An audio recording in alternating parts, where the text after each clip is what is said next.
Ini boleh dibatalkan atau tidak? Mazhab yang tiga bilang boleh. Imam Malik bilang enggak, enggak ada khiyar majlis. Uniknya hadis ini yang meriwayatkan Imam Malik sendiri.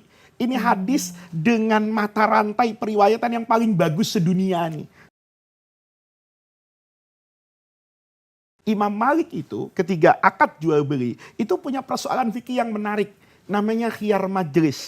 Khiyar majlis itu adalah option, kemungkinan untuk melanjutkan atau membatalkan transaksi yang sudah diikat dalam akad, tetapi yang berakad berdua nih, penjual dan pembeli itu belum berpisah. Oh, masih di dalam majelis yang sama. Dalam majelis yang sama, masih di ruang yang sama, sudah tanda tangan nih, bermaterai. Tapi mereka belum berpisah. Ini boleh dibatalkan atau tidak? Mazhab yang tiga bilang boleh. Karena hadisnya jelas, al-bayyi'ani bil khiyar malam yatafarraqa. Antara penjual dan pembeli itu bil khiyar, masih punya hak untuk memilih melanjutkan atau membatalkan malam yatafarraqa selama belum berpisah. Imam Malik bilang enggak ada khiyar majlis. Uniknya hadis ini yang meriwayatkan Imam Malik sendiri. Ini hadis dengan mata rantai periwayatan yang paling bagus sedunia nih, sepanjang masa. Hadis itu diriwayatkan Imam Malik. Imam Malik dengar dari gurunya namanya Imam Nafi'. Imam Nafi' dengar dari gurunya namanya Abdullah bin Umar. Abdullah bin Umar dengar dari Nabi. Lihat nih, cuma dua orang nih, Imam Malik ke Nabi nih. Dua orang hebat yang dia yakini kehebatannya semua. Tapi hadisnya nggak diterima. Aneh kan? Orang bilang, apa Imam Malik itu mengingkari hadis? Yang ngomong begitu tuh kurang ilmu. Tapi kalau orang yang paham ilmu, hadis ini ditinggalkan oleh Imam Malik karena Imam Malik punya sudut pandang yang berbeda.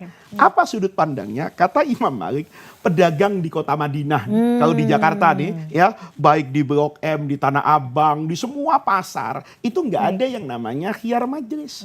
Begitu sudah terikat dengan akad, maka ini namanya dalam fikih akdun lazim, akad yang mengikat, bukan akdun ghairu lazim yang bisa dibatalkan. Kata Imam Malik, persoalannya pedagang di Madinah itu kan nyontoh pedagang sebelumnya. Pedagang sebelumnya nyontoh pedagang sebelumnya. Ini namanya tradisi. Nah, tradisi ini dikerjakan masalahnya bukan di Jakarta, di Madinah. Pedagang ini nyontoh pedagang sebelumnya. Kalau ini tabi'in, maka nyontoh tabi'in kan. Tabi'in nyontoh siapa? Sahabat. Mungkin Sayyidina Abu Bakar begitu, mungkin Abdurrahman bin Auf begitu di pasar, dan mereka melakukan itu pasti atas restu Rasulullah. Kata Imam Malik, tradisi yang dikerjakan orang di Madinah dalam pandangan saya itu sama kuatnya dengan hadis mutawatir. Hadis yang diriwayatkan orang banyak. Sementara hadis tadi itu riwayat individu. Bisa jadi saya salah mendengar dari Nabi. Bisa jadi hadis itu sudah dihapus dan tidak berlaku. Ada hadis lain yang saya tidak tahu. Buktinya pasar tidak melakukan. Nah, ini namanya fikih. Gitu. Jadi syariat itu adalah sumber hukum. Fikih itu adalah pemahaman dari sumber hukum. Itulah yang menjadikan syariat Islam itu satu, tapi mazhabnya banyak.